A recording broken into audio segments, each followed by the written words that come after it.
Plantão Brasília. Aconteceu.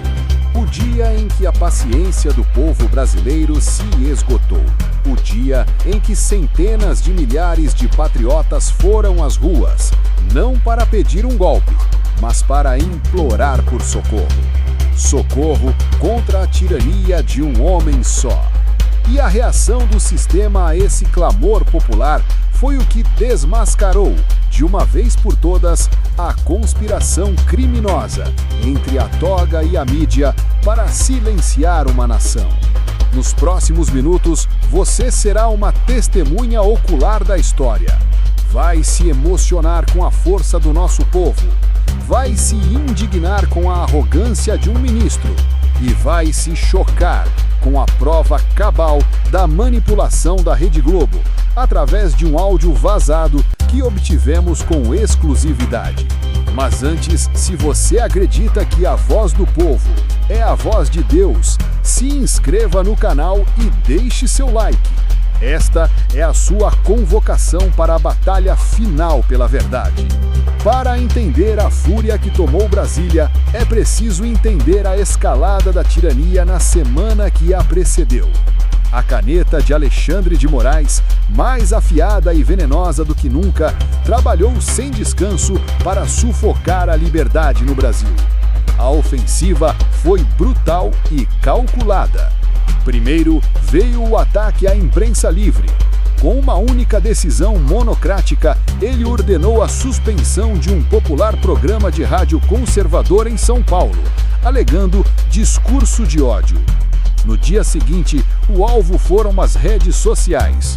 As contas bancárias de um portal de notícias de direita foram bloqueadas sob o pretexto de financiamento de atos antidemocráticos.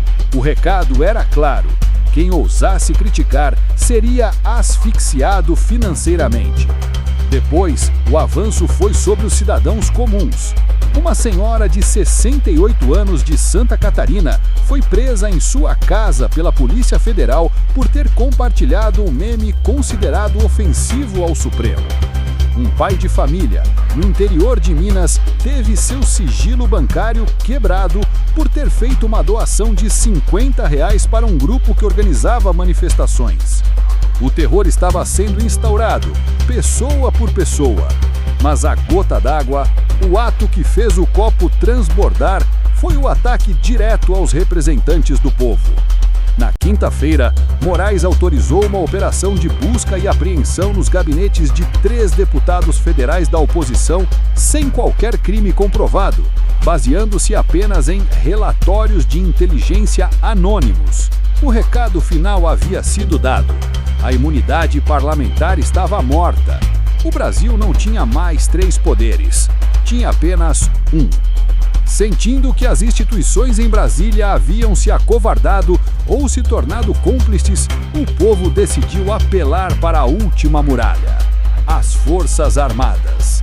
E assim, em uma manhã de domingo, Brasília foi tomada.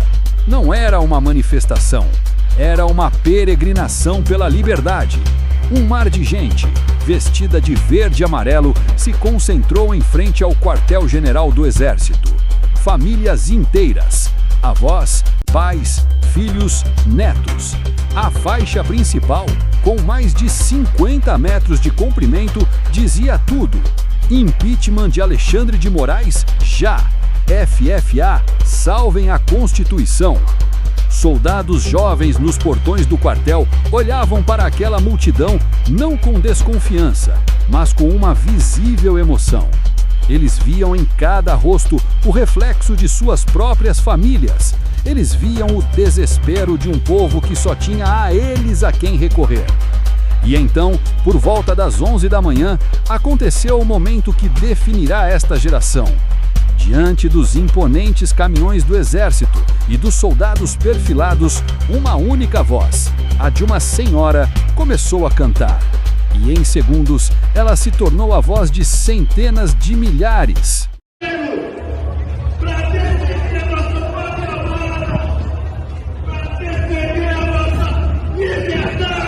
Que exemplo, hein?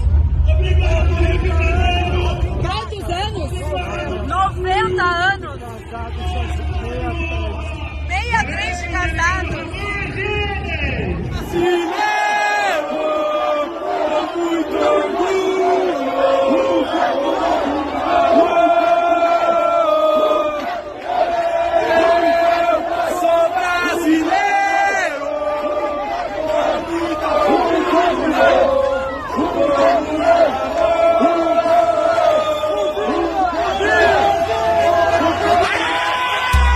Estas imagens têm uma força inacreditável. Vamos fazer uma pausa. O que você sentiu ao ouvir o nosso hino sendo cantado com essa força nesse lugar? Comente agora de qual cidade e estado você se emocionou junto com esses patriotas. Vamos criar o mapa do orgulho e da resistência do Brasil. Enquanto o povo clamava por justiça, o alvo do protesto, Alexandre de Moraes, em um ato de arrogância e desprezo que ficará para a história, decidiu fazer uma aparição pública em um evento jurídico de luxo, no centro de Brasília. Ele queria mandar um recado, mostrar que não se importava, que estava acima do clamor das ruas. Foi o maior erro dele. A notícia de sua presença se espalhou como um raio. Uma multidão de cidadãos comuns que não estava na manifestação principal cercou o local. E quando Moraes subiu ao púlpito para palestrar sobre a defesa das instituições democráticas, a voz do povo o atropelou. As vaiadas começaram, tímidas, e em segundos se tornaram uma avalanche sonora. Ditador, ditador, impeachment já, vagabundo.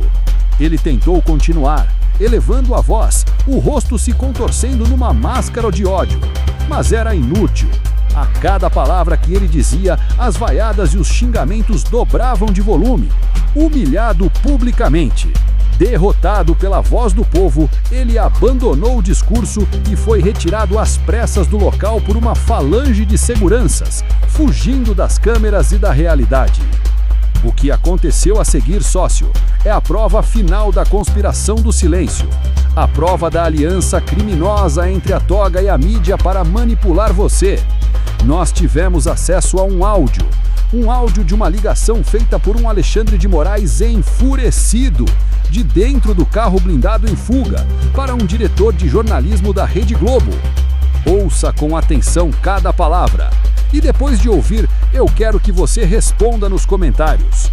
Qual nome você dá para um jornalista que recebe e cumpre uma ordem como essa? Deixe sua opinião, sem medo. Alô, é você? Você viu a merda que aconteceu? A humilhação? Eu quero essa cena apagada, deletada.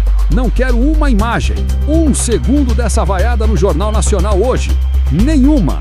A pauta é o ataque de extremistas ao exército, a ameaça golpista, entendeu? Foquem nos atos antidemocráticos, não na minha imagem. A narrativa é essa. Cumpra-se. Dá um jeito nisso, porra. E a ordem, como sempre, foi cumprida.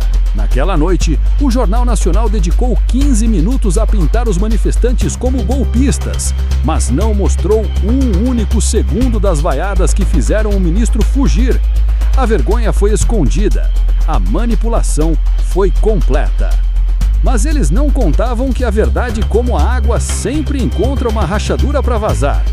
Aquele foi o dia em que o sistema mostrou seu maior medo. O medo do povo unido e consciente. A batalha está longe de acabar, mas naquele domingo uma grande vitória foi conquistada. A máscara da tirania e da mídia cúmplice caiu.